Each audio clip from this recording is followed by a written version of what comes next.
Hello everyone, welcome to Visual Study. Cement की जितने थे सीमेंट के सारे टाइप हमने अच्छे से पढ़ लिए हैं। जो भी उसके फील्ड टेस्ट हैं वो अच्छे से देख लिए हैं। जो भी एग्रीगेट होते हैं उसकी क्या टर्मिनोलॉजी यूज़ करते हैं, क्या क्या साइजेस होते हैं, वो भी हम लोग काफ़ी हद तक कवर कर चुके हैं। जो भी कुछ थोड़े मोटे चीज़ें बची हुई हैं उसको बिल्डिंग मटेरियल जब जब सब्जेक्ट शुरू होगा तो उसमें कवर करेंगे। जब इसमें जो इंपॉर्टेंट जो बचता है वो है टेस्ट।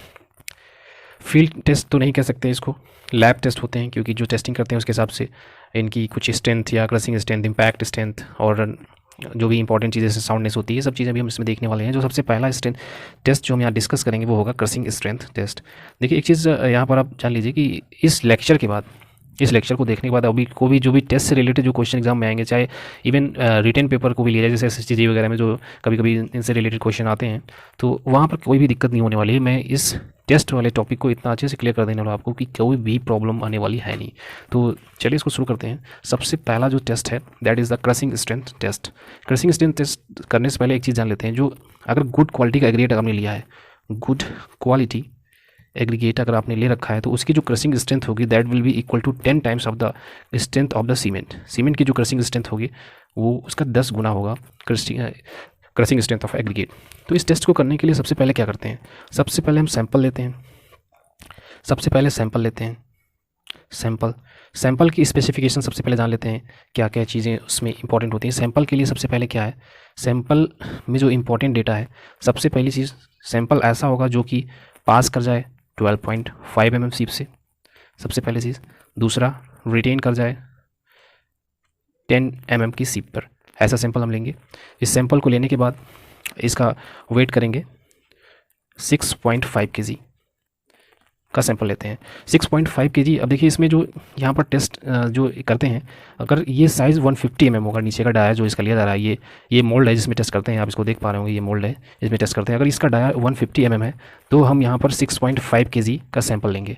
इन केस अगर हम 75 mm का डाया यूज़ कर रहे हैं टेस्टिंग के लिए, तो वहाँ पर हम केवल 1 kg ऑफ सैंपल लेंगे एग्रीगेट का। तो ये थोड़ा सा इंपॉर्टेंट पॉइंट है, इसको रिमाइंड करके रखें, ठीक है। तो चलिए ये हो गया। इसके बाद जो नेक्स्ट इंपॉर्टेंट चीज़ है, आपने सैंपल ले लिया, सैंपल 6.5 kg का आपने सैंपल ले लिया। उसको नेक्स्ट उसके बाद क्या करते हैं, सैंपल लेने के बाद नेक्स्ट जो स्टेप होगा, नेक्स्ट स्टेप आप ये करेंगे, सैंपल जो आपने लिया है, 1 सेकेंड, इस सैंपल को आप 24 आवर्स के लिए इसको आपको रखना होगा ओवन में ड्राई करने के लिए। 24 आवर्स के लिए क्या टेम्परेचर होगा, 100 से लेकर 110 डिग्री टेम्परेचर पर इसको ओवन ड्राई करेंगे। ओवन ड्राई करेंगे। ओवन ड्राई करने के बाद इसको एयर टाइट कंटेनर में इसको रख के एयर टाइट कंटेनर में इसको रख के इसको कोल्ड करते हैं सबसे पहले, देन इसका वेट करते हैं। वेट 6.5 kg आना चाहिए। यहाँ हम मान के चल रहे हैं कि हम 150 mm का यूज़ कर रहे हैं, 6.5 kg वेट आना चाहिए। इतना आपने कर लिया। उसके बाद नेक्स्ट जो काम होगा, इस सैंपल को आप यहाँ पर देख पा रहे होंगे, यहाँ पर एग्रीगेट भरा हुआ है, देखिए छोटे छोटे जो आपको ये दिख रहे हैं, दैट इज़ द एग्रीगेट। इसको 3 लेयर्स में भरते हैं, first layer, second layer and third layer. तीनों लेयर की प्रॉपर टैंपिंग रॉड से प्रॉपर उसको कुटाई करते हैं बराबर भागों में बांटने के लिए, जिससे कि प्रॉपरली सेट हो जाए उसके बीच में। 3 लेयर्स में भरते हैं इसको, 3 लेयर्स, और ईच लेयर की 25 टाइम्स कंपैक्शन करते हैं, 25 times with tamping rod. Tamping rod का अगर डायमेंशन की बात करें तो टैंपिंग रॉड जो होती है 60 mm लॉन्ग होती है, एंड इसका जो डाया होता है वो 16 mm होता है। 16 mm डाया की 60 mm रॉड से इसकी टैंपिंग करते हैं। उसके बाद आपने इसमें भर दिया, पूरा टैंपिंग करके प्रॉपर कंपैक्ट कर दिया आपने, चीज़ों को उसमें भर दिया है, ये देख रहे हैं आप, इसमें भर दिया गया है सारी चीज़ों को।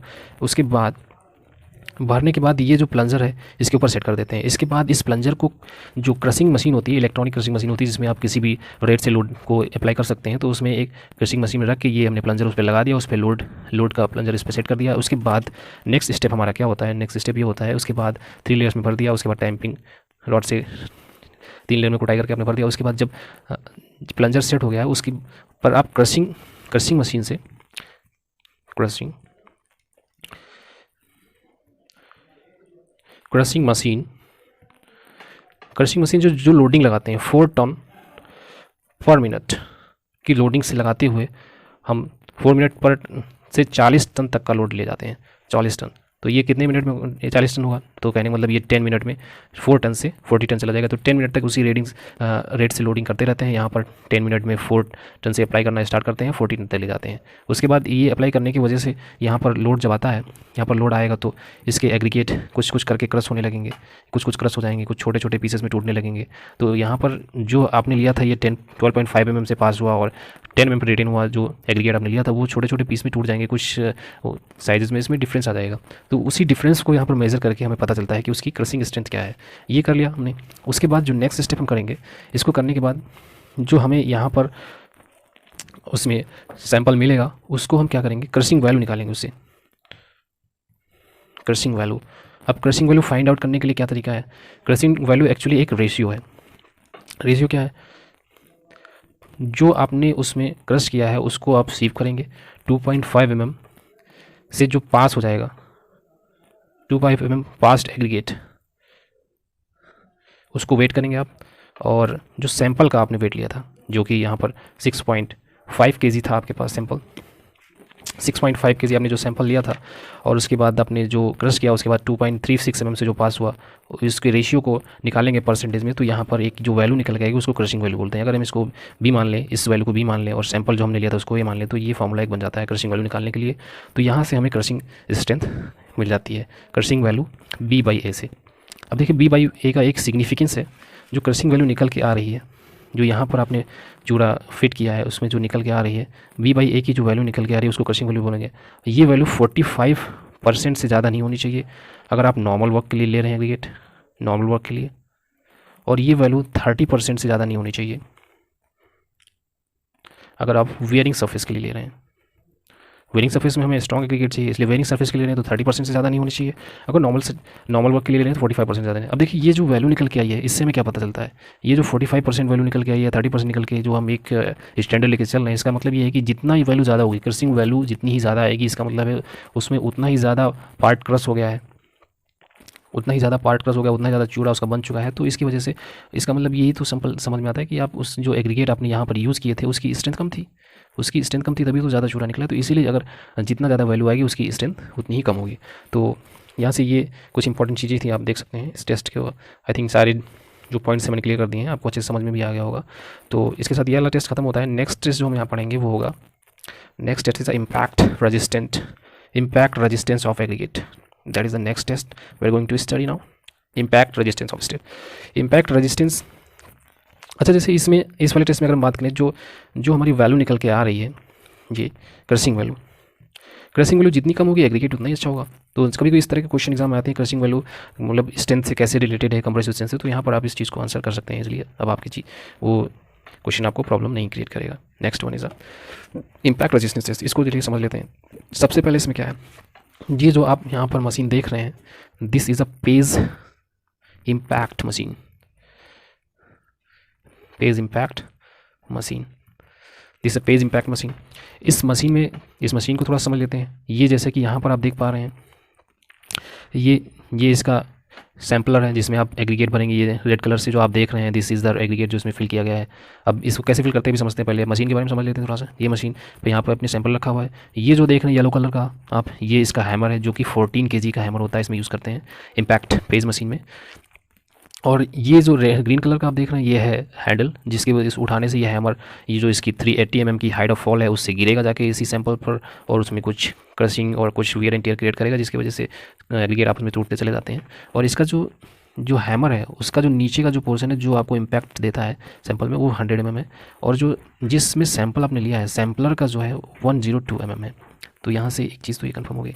नेक्स्ट यहाँ पर देखेंगे कैसे इसमें करते हैं। अब देखिए जैसे आप हैंडल इसको उठाएंगे तो यहाँ पर एक लॉक होता है कि इसको लॉक लगा देने से ये होता है कि हैंडल उठाने से भी गिरता नहीं है। तो इसकी कोई यहाँ पर समझने वाली चीज़ नहीं है फिलहाल ही। तो जब टेस्ट करते हैं वहाँ पर इसके काम होता है। तो ये देखिए जो हैंडल आप उठाएंगे तो ये जो यहाँ से हुक लगा हुआ है, ये येलो कलर और ग्रीन कलर का जो हुक लगा हुआ है आपस में अटैच है।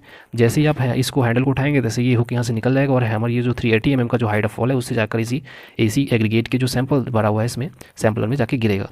और हाँ, ये सैंपल का जो डेप्थ होता है 150 mm हाइट डेप्थ में भरा होता है सैंपल, तो ये इस तरह जाके गिरेगा, वेट एंड करेगा। तो इसी तरह से इस जो हाइट ऑफ फॉल है इसको ऐसे बार बार करते करते करते, मतलब जनरली हम 15 ब्लोज करते हैं, अभी हम देख रहे हैं उसको 15 ब्लोज हम करते हैं। 15 ब्लोज में जो भी रिजल्ट आता है वही हमारा देता है इम्पैक्ट रेजिस्टेंस। तो चलिए अब थोड़ा सा सैंपल वगैरह के बारे में समझ लेते हैं। सैंपल क्या है? जो सैंपल हम लेंगे क्रशिंग स्ट्रेंथ के लिए वो सेम होगा जो हमने अभी पीछे समझा है, सेम वही चीज़ यहाँ भी सैंपल के केस में, सैंपल की सारी चीज़ें वही सेम है। हमारा सैंपल वो पास होना चाहिए, 12.5 से mm पर रिटेन होना चाहिए, सेम सारी चीज़ें सेम है। 6.5 kg ही लेंगे यहाँ पर। उसका साइज़ का कोई इशू नहीं है कि kg कितना लेना है कितना नहीं लेना है, क्योंकि यहाँ पर कोई वो डायमेंशन हम क्रशिंग स्ट्रेंथ नहीं चेक कर रहे हैं। तो यहाँ पर बस हमें उस सैंपल को जो सीप साइज़ है उस पर्टिकुलर से पास होना ज़रूरी है। ठीक है, ये सैंपल लेंगे, उसके बाद हम इसको क्या करेंगे, ओवन ड्राई करेंगे। ओवन ड्राई वही सेम टेम्परेचर 100 से 110 डिग्री सेंटीग्रेड पर 24 आवर्स के लिए ओवन ड्राई करेंगे। ओवन ड्राई करने के बाद हमने उसको फिल कर दिया सैम्पलर में, सैम्पलर या इसको मोल्ड बोल सकते हैं। जो मोल्ड हमने लिया हुआ है 102 डायमीटर का और 50 हाइट का, इसमें फिल कर देंगे। फिल करने के बाद इसको वही टैंपिंग रॉड से टैंप करके प्रॉपर फिल करते हैं, जिससे कि जो एग्रीगेट के बीच में जो स्पेसेस हैं वो वाइड्स हैं वो इजीली फिट हो जाएँ। उसके बाद हम 15 ब्लोज हैमर के देते हैं इस पर, 15 ब्लोज, जो 380 mm जो हाइट ऑफ फॉल है उससे 15 ब्लोज देते हैं, 15 ब्लोज ऑफ हैमर। 15 ब्लोज देने की वजह से इसमें कुछ एग्रीगेट क्रश हो जाता है, तो वो जो क्रस्ट एग्रीगेट है उसको हम सीप कर लेते हैं 2.36 mm की सीप से, जैसा कि हमने पीछे किया था, आपको भी याद होगा। 2.36 mm से सीप को सीप कर लेते हैं। सीप करने के बाद तो यहाँ पर जो फिर से हम वही, जैसे वहाँ पर हमने क्रशिंग वैल्यू निकाली थी, यहाँ पर हम निकालते हैं इम्पैक्ट वैल्यू। इम्पैक्ट वैल्यू जो आती है, अगर हम इस वेट को W2 कह दें और जो हमने सैंपल साइज़ लिया था उसको W1 कह दें, तो ये जो वैल्यू निकल आएगी W2/W1 × 100, यही हमारा देगा इम्पैक्ट वैल्यू। ये हमें इम्पैक्ट वैल्यू देगा। इम्पैक्ट वैल्यू के केस में सेम वही सिचुएशन है कि ये वैल्यूज़ जो हैं हमारी 45% से ज़्यादा नहीं होनी चाहिए। अगर हम नॉर्मल वर्क के लिए एग्रीगेट को ले रहे हैं, नॉर्मल वर्क, और अगर 30% से ज़्यादा नहीं होनी चाहिए अगर हम वेयरिंग सर्फेसिस वगैरह के लिए इसको यूज़ कर रहे हैं, जैसे कि रोड्स वगैरह में वेयरिंग सर्फेसिस। आई थिंक यहाँ से सारी चीज़ें मैं क्लियर कर चुका हूँ और कुछ चीज़ें समझ में आई होंगी। सैंपल साइज़ तो वही चीज़ ध्यान रखिएगा कि यहाँ पर जो सैंपल लेंगे सेम वही चीज़ होगी कि ये 12.5 mm से पास होना चाहिए एंड 10 mm पर रिटेन करना चाहिए। ये चीज़ आप नोटिस करके रखें, ठीक है। अगर इसको नोट करना नोट कर सकते हैं, अदरवाइज़ इसका मैं PDF में प्रोवाइड करा दूंगा इस PPT का, तो नो प्रॉब्लम, उससे कोई दिक्कत नहीं है, आप उससे रिवाइज करने के लिए रख सकते हैं। तो यहाँ से ख़त्म होता है। नेक्स्ट जो हमारा है that is the abrasion resistance test. Abrasion resistance test, अब देखिए एबरसन रेजिस्टेंस टेस्ट जो है, ये जो आप मशीन यहाँ पर देख रहे हैं that is the Los Angeles testing machine. इसको हम बोलते हैं लॉस एंजल्स मशीन। इसको एब्रेशन निकालने के लिए यूज़ करते हैं, लॉस एंजल्स मशीन है ये। यहाँ पर जो सपोर्ट में ये फिक्स होता है, यहाँ पर एक रोटेटिंग सिलेंडर होता है, रोटेटिंग सिलेंडर जिसका आप डाया देख रहे हैं 700 mm इसका डाया होता है रोटेटिंग सिलेंडर का। और यहाँ पर एक कलेक्टिंग ट्रे लगा दी जाती है, जिसके बाद ये जो यहाँ पर अंदर आप देख रहे हैं ये रेडिश कलर से ये एग्रीगेट इसमें फिल किया गया है, और ये जो वाइट कलर की ये जो देख रहे हैं दैट इज़ द बॉल्स जो इसमें घूमने की वजह से इसमें वेरिएंटेज प्रोवाइड करती हैं। ये हो गया, और ये इस तरह से जो ये येलो कलर का ये देख रहे हैं हुक टाइप का, ये इसका ढक्कन खोलने के लिए है, इसका ट्रे ओपन हो जाती है, सॉरी सिलेंडर इसमें ओपन हो जाता है, जिससे वजह से आप एग्रीगेट एंड जो भी चीज़ करना है आपको इसमें फिल कर सकते हैं। और इस सिलेंडर का लेंथ जो होता है 500 mm होता है। तो जो लॉस एंजल्स मशीन है उसका तो आपने जो बेसिक इन्फॉर्मेशन है वो तो समझ लिया, जैसे कि अगर नोट करना चाहें इनर जो डाया होगी, इनर डाया 700 mm है, ठीक है। लेंथ जो इसकी यूज़ हो रही है सिलेंडर की लेंथ 500 mm है। एंड सैंपल साइज़ जो यहाँ पर लेते हैं, जो सबसे इंपॉर्टेंट चीज़ है, सैंपल साइज़ जो यहाँ पर लिया जाता है that is 5 to 10 kg sample लेते हैं, 5 to 10 kg सैंपल लेते हैं। उस सैंपल को लेने के बाद, सैंपल अपने लिया 5 to 10 kg, उस सैंपल को हम ड्राई करते हैं, ओवन ड्राई। देखिए एग्रीगेट की कोई भी टेस्ट करेंगे आपको सैंपल को ओवन ड्राई करना है, क्योंकि उसमें जो मॉइस्चर होगा वो रिजल्ट को मैनिपुलेट कर सकता है, इसलिए ओवन ड्राई मस्ट है किसी भी टेस्ट को करने के लिए। वही सेम सिनेरियो होगा, 100 डिग्री से 110 डिग्री सेंटीग्रेड तक यहाँ पर टाइम जो लेते हैं 4 आवर तक ही ड्राई करते हैं। 4 आवर तक ड्राई करके उसके बाद इसमें फिल कर देंगे, जो आप ये देख रहे हैं रेड कलर का एग्रीगेट फिल हुआ है, और ये बॉल्स इसमें ऑलरेडी पड़ी होती हैं। अभी इसका क्या होता है, इसकी डिटेल्स अभी समझते हैं। सबसे पहले प्रोसेस देख लेते हैं।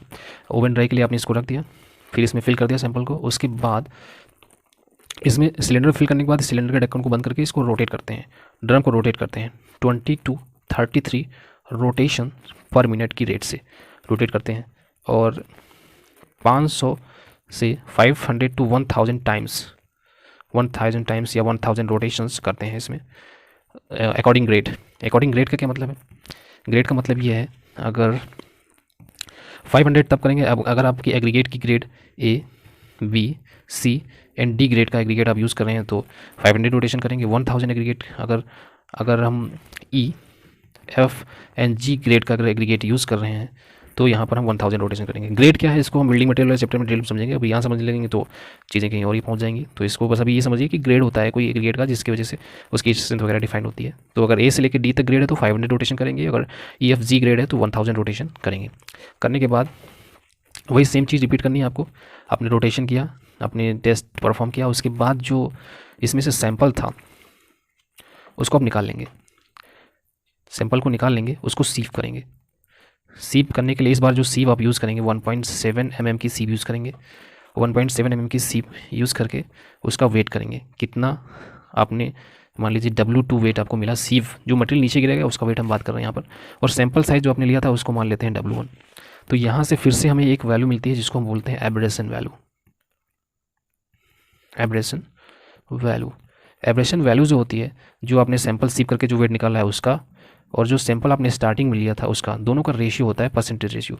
तो यहाँ से एक हमें वैल्यू मिल जाती है जो हमें बताती है कि एग्रीगेट की इम्पैक्ट रेजिस्टेंस एब्रेशन रेजिस्टेंस कितना है एग्रीगेट का। तो यहाँ से सिमिलर यही कॉन्सेप्ट यहाँ भी चलेगा। तो थोड़ा सा बस इसमें डिफरेंस होता है कि जो एब्रेशन रेजिस्टेंस है इसकी value should not greater than 50%, should not greater than 50% if we using aggregate for normal works, normal work के लिए यूज़ कर रहे हैं, and should not greater than 30%। 30% से ज़्यादा नहीं होनी चाहिए अगर हम एग्रीगेट को वेयरिंग सरफेस के लिए यूज़ कर रहे हैं।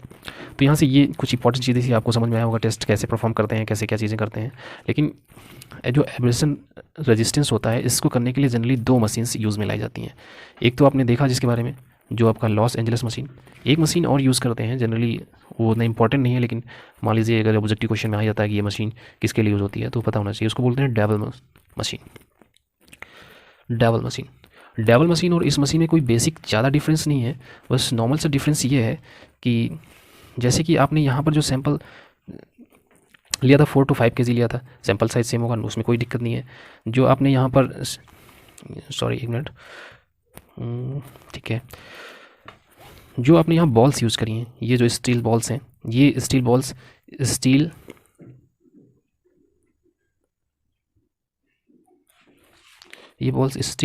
ऑब्लिक कास्ट आयरन की बॉल्स होती हैं, जो कि 48 mm डाया की 390 to 450 kg टोटल वेट होता है। टोटल बॉल्स यूज़ करते हैं वेट 48 mm की डाया की 390 से 445 kg वेट तक बॉल्स को यूज़ करते हैं। ये हमारा है डेवल मशीन्स के लिए। अगर हम यूज़ करें लॉस एंजलिस के लिए तो सिंपल बस कुछ चेंज नहीं होगा, जो वेट रहेगा 390 to 445 ही रहेगा। जो डाया हम यूज़ करेंगे बॉल्स का वो चेंज हो जाएगा। डाया जो चेंज होकर जो जिसमें लॉस एंजलिस में जो डाया यूज़ करते हैं that is the 40 mm dia की बॉल यूज़ करते हैं।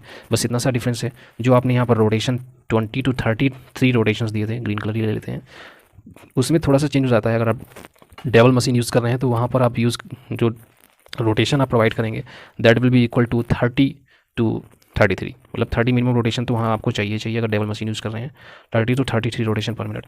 और टोटल कितने रोटेशन जो आप यहाँ 500 और 1000 का ग्रेड लेके चल रहे हैं वहाँ लगभग आपको 10,000 रोटेशन प्रोवाइड करने पड़ेंगे, 10,000 रोटेशंस आपको देने पड़ेंगे तो उस टेस्ट को करने के लिए। तो ये कुछ बेसिक डिफरेंस है दोनों मशीन में। वैसे मेजर आपका लॉस एंजलिस मशीन ही इंपॉर्टेंस है, तो उसकी चीज़ जो मैंने पहले बताई है वो आप रिमाइंड करके रखिए। और यहाँ ये जो बॉल्स मैं यूज़ कर रहा हूँ, मैं क्या मतलब जो मशीन में यूज़ होती हैं 40 mm डाया की बॉल यूज़ होती हैं लॉस एंजलिस में, एंड 48 mm डाया की यूज़ होती हैं जो डेवल मशीन होती है उसमें। और इनका टोटल वेट जो होता है 390 से 445 kg तक ही होता है। तो वहाँ पे आप निकालेंगे तो स्टील और आयरन की जो डेंसिटी होगी उसके हिसाब से वेट निकाल सकते हैं कि नंबर ऑफ बॉल्स कितनी यूज़ होंगी। तो वो अदर इशू है, उसको यहाँ डिस्कस करने की जरूरत नहीं है, वो बाद में आप खुद ही समझ जाएंगे। ऐसे कोई क्वेश्चन वैसे एग्जाम में आएंगे भी नहीं कि नंबर ऑफ बॉल से या रिलेटेड कुछ भी। वेट या डाई ही जनरली पूछा जाता है, और बाकी रोटेशंस क्या हैं एंड कितने रोटेशन कितना रेट होता है, ये सब चीज़ें। तो यहाँ ये जो बेसिक चीज़ें थी हमने देख ली एब्रेशन रेजिस्टेंस की।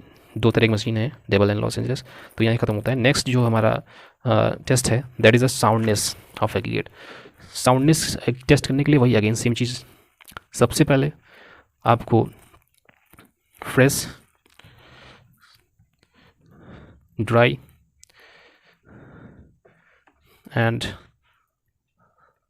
नॉन वेट, इसमें वेट फिक्स नहीं है, नॉन वेट का सैंपल आपको लेना है। नॉन वेट का सैंपल लीजिए, और वेट करने से पहले उसको हम जनरली 100 से 110 डिग्री सेंटीग्रेड तक ओवन ड्राई कर लेते हैं, जिससे कि वेट जो है एग्जैक्ट हमें पता चले। ड्राई करने के बाद उसको नेक्स्ट जो यहाँ पर करते हैं साउंडनेस। देखिए साउंडनेस बेसिकली क्या है, साउंडनेस ये मतलब नहीं कि आवाज़ से कोई इसका रिलेशन नहीं है। साउंडनेस जो एक्सपेंशन से रिलेटेड है, उसके वेट में कितनी कमी आ रही है, मतलब एग्रीगेट एक्सपेंशन से सीमेंट वाला रिलेटेड होता है। यहाँ पर ये साउंडनेस मतलब इसके वेट कितना स्टेबल है, वेट में डिसइंटीग्रेशन या किसी तरह की वियर एंड टियर कितनी आसानी से होता है, कितनी तेज़ी से उसका वेट में डिफरेंसेस होते हैं, वो चेंज करने के लिए कितना साउंड है हमारा एग्रीगेट, वो चेक करने के लिए ये टेस्ट करते हैं। तो ये हमने सैंपल लिया। उसके बाद यहाँ पर 2 तरह के टेस्ट करते हैं। ओवन ड्राई जो करते हैं जनरली 16 से 24 आवर्स के लिए ओवन ड्राई कर लेते हैं। उसके बाद जो टेस्ट यहाँ पर परफॉर्म करते हैं हम 2 तरीके से करते हैं, 2 मेथड्स हैं। एक तो सोडियम सल्फेट का सॉल्यूशन यूज़ करते हैं, सोडियम सल्फेट, और एक जो सॉल्यूशन यूज़ करते हैं that is the magnesium sulphate. Magnesium sulphate का सॉल्यूशन यूज़ करते हैं। जो सोडियम सल्फेट का सॉल्यूशन है उसमें अगर यूज़ कर रहे हैं तो इसको 16 से 24 घंटे तक डुबो कर रख देते हैं। सेम कंडीशन यहाँ भी है, 16 से 24 घंटे तक आपने जितना एग्रीगेट लिया था उसका वेट करिए, उस वेट को आप नोट कर लीजिए। मान लीजिए W1 एग्रीगेट का वेट है, उसको दोनों को अलग अलग सैंपल्स होते हैं, उसके अलग अलग प्रोसेसेस है। प्रोसीजर सेम ही है, बस खाली उसकी मेजरमेंट के प्रोसेसेस अलग हैं। जैसे कि अगर आपने सोडियम सल्फेट आपने लिया हुआ है टेस्ट करने के लिए, तो यहाँ पर जो वेट में रिडक्शन आएगा, reduction in weight should not more than 12%। 12% ज़्यादा नहीं है। अगर आपने मैग्नीशियम सल्फेट लिया है तो यहाँ पर आप 18% तक मैक्सिमम अलाउ कर सकते हैं, मैक्सिमम रिडक्शन इन वेट 18% तक से ज़्यादा कमी नहीं आनी चाहिए। और अगर आपने सोडियम सल्फेट लिया है तो आपको 12% से ज़्यादा यहाँ कमी नहीं आनी चाहिए। एक्चुअली क्या है कि जो मैग्नीशियम सल्फेट है वो ज़्यादा वीर एंड टियर प्रोवाइड करता है as compare to sodium sulphate, जिसकी वजह से सोडियम सल्फेट में कम हम अलाउ करते हैं वीर एंड टियर और वेट लॉस को, और मैग्नीशियम सल्फेट में हम ज़्यादा वेट लॉस को अलाउ करते हैं। तो यहाँ से ये साउंडनेस टेस्ट वाला जो चीज़ें हैं वो ख़त्म होती हैं। नेक्स्ट जो है हमारा वो है सीव एनालिसिस। अब सीव एनालिसिस देखिए एग्रीगेट हैं तो एग्रीगेट के डिफरेंट साइजेस होंगे, जैसे कि अभी हमने शुरुआत में भी देखे हैं। तो उसको समझने के लिए अलग अलग साइजेस होते हैं, तो क्या नंबर सीव यूज़ करते हैं। जनरली ये सीव एनालिसिस में हम यहाँ पर बस खाली बेसिक ये चीज़ें देखेंगे कि सीव का क्या रेशियो होता है, कोर्स एनालिसिस के लिए कौन कौन सी सीव यूज़ करते हैं, फिर फाइन एनालिसिस के लिए कौन कौन सी यूज़ करते हैं। तो जो कोर्स एनालिसिस के लिए जो हम सीव यूज़ करते हैं, जैसे कि ये रेशियो है, इतनी सीव है। पहले हम टॉप पे 80 mm, उसका हाफ करेंगे 40 mm, उसका हाफ करेंगे 20 mm, उसका हाफ करेंगे 10 mm, एंड 10 mm का हाफ करेंगे 5 आता है, बट 5 नहीं 4.7 mm की यूज़ करते हैं, जो कि ये ही हमारी लिमिटिंग जो सीव होती है, जो कि डिसाइड करती है कि एग्रीगेट फाइन होगा या कोर्स होगा। तो इसलिए 4.7 mm की लास्ट सीव होती है कोर्स एग्रीगेट की सीविंग अरेंजमेंट में जो सीविंग करते हैं। तो यहाँ से ये सब चीज़ें होती हैं। तो ये बेसिक यूज़ होता है, जैसे कि फाइनेस मॉडुलस वगैरह निकालने में इसका यूज़ होता है। फाइनेस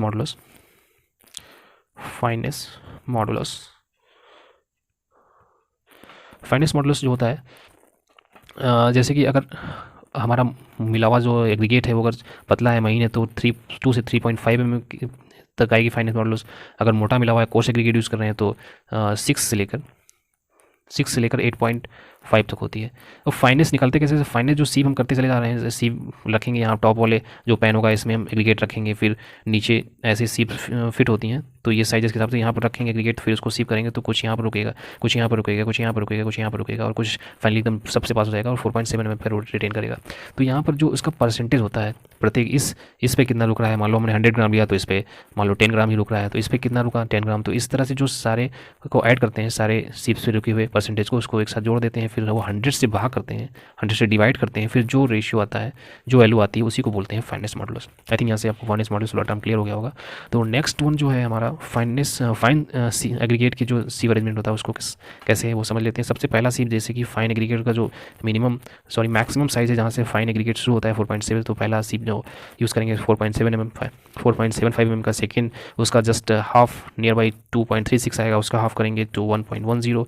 यहाँ देखिए एग्जैक्ट वैल्यू नहीं लेते हैं क्योंकि जो नियर बाई सीव होती है उसके राउंड ऑफ करके कोई परफेक्ट फिगर लेते हैं। तो इसी तरह से जैसे इसका 110 का नेक्स्ट हाफ होगा 600 mm, फिर fifth one is the 300 mm, उसका 300 का था 500 mm। तो इसको एक नंबर दे दिया जाता है साइज़ को, इसको बोल देते हैं सीव नंबर दे दिया जाता है। जैसे वहाँ पर इतना 4.7 सीव लैब में अगर बोल रहे हैं तो थोड़ा सा सही नहीं लगता, तो 480 mm की सीव ले आइए या 280 की ले आइए, 120 की ले आइए, 60, 30, 150। तो इस तरह से इसका नंबर दे दिया जाता है। तो ये है सीविंग अरेंजमेंट, इसका हिसाब से कर लेते हैं। तो जो फाइन एग्रीगेट है उसको हम ग्रेडिंग जोन के हिसाब से डिवाइड करते हैं। ग्रेडिंग जोन, जो कि ग्रेडिंग जोन 1 से लेकर ग्रेडिंग जोन 4 तक इसकी ग्रेडिंग होती है। इसको अभी आगे हम देखेंगे डिटेल में क्या है, ठीक है। तो ये हमारा सीव एनालिसिस का ये जो बेसिक था यहाँ पर ये कंप्लीट होता है। तो इसमें एक चीज़ ये नोट करके थोड़ा सा इंपॉर्टेंट है वो बता देता हूँ मैं, कि अगर कंक्रीट का कोई एलिमेंट है, मान लीजिए ये बीम है, कंक्रीट का कोई एलिमेंट है जो इसमें यूज़ कर रहे हैं, तो कोई भी अगर इसमें एग्रीगेट यूज़ होगा तो इसकी जो मिनिमम थिकनेस है, मान लीजिए ब्रेथ ले रहे हैं, तो ब्रेथ का जो मिनिमम थिकनेस है उसकी 1/4 करेंगे, उसको 4 से डिवाइड करेंगे, जो वैल्यू आएगी। मान लीजिए इसकी थिकनेस 100 mm है तो 4 से डिवाइड करेंगे तो 25 आएगी, 25 mm। तो 25 mm से बड़ा इसमें साइज़ का एग्रीगेट इस चीज़ में यूज़ नहीं कर सकते। इस बीम के कास्टिंग में हम 25 mm से बड़ा एग्रीगेट नहीं यूज़ कर सकते। अगर ऐसा करेंगे तो कंक्रीट की जो साइड से वहाँ पर प्रॉपर कंक्रीट नहीं पहुँच पाएगी, और जो कि स्ट्रेंथ को रिड्यूस करेगी, और हमें जो प्रॉपर स्ट्रेंथ चाहिए वो मिलेगी नहीं।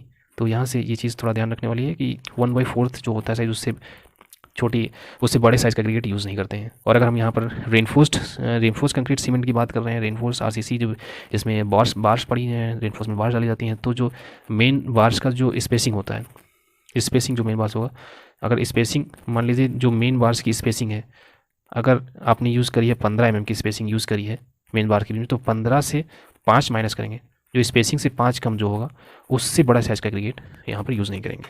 तो ये बेसिक चीज़ें यहाँ पर ख़त्म होती हैं। तो हमने टेस्ट यहाँ अच्छे से देख लिया। अगर आप इस लेक्चर को अच्छे से देखेंगे तो कोई प्रॉब्लम नहीं आएगी। सारे जनरली जो बेसिक क्वेश्चन होंगे किसी भी एग्जाम से आप इजीली टैकल कर सकते हैं।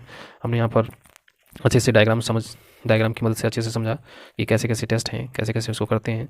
तो यहाँ पर ये लेक्चर्स फिनिश होता है। अगले लेक्चर में थोड़ा यहाँ पर एग्रीगेट और सीमेंट के बारे में कंप्लीट हो चुका है। जो अगला जो टर्म आता है बेसिक टर्म सीमेंट कंक्रीट की डिज़ाइन में, वो होता है वाटर आता है। तो वाटर की जो प्रॉपर्टीज़ हैं, कैसे यूज़ करते हैं, क्या क्या उसकी स्टैंडर्ड क्वालिफिकेशंस होनी चाहिए, वो देखेंगे। तो आज के लिए इतना ही। Thanks for watching.